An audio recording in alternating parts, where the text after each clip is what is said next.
এমন হলে দেশের রূপ কেমনে বাঁচে গাছ, দড়ি কেটে লোহার খাঁচায় বন্দি হয়েছি আজ।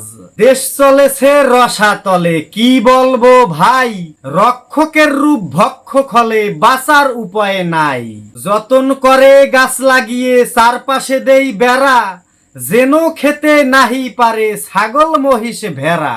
একটা গাছ লাগাইছি খুব সুন্দর করে যত্ন করে এবং চারপাশে বেড়া দিয়েছি যাতে ছাগল মহিষ ভেড়া বা অন্য কিছুতে আমার গাছটাকে না ভাঙতে পারে না খাইতে পারে। হঠাৎ একদিন গিয়ে দেখি গাছটি আমার নাই, কে ভাঙ্গিল কে উপরালো খুঁজিয়া বেড়াই।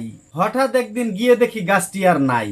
তো আমি চিন্তায় পড়ে গেলাম যে আসলে গাছটা গেল কোথায়। চারপাশে বেড়াও দিলাম, তো ছাগলে খাইলো না মহিষে গেল, কি হইলো, গাছটা গেল কোথায়। ছাগলের দোষ মহিষের দোষ, দোষারোপ করি গরু।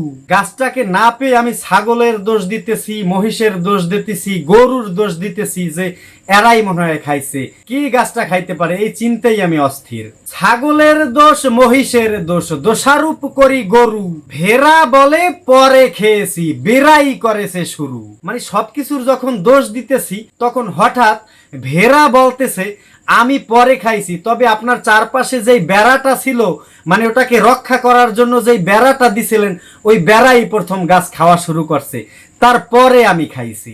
এমন হলে দেশের রূপ কেমনে বাঁচে গাছ, দড়ি কেটে লোহার খাঁচায় বন্দি হয়েছি আজ।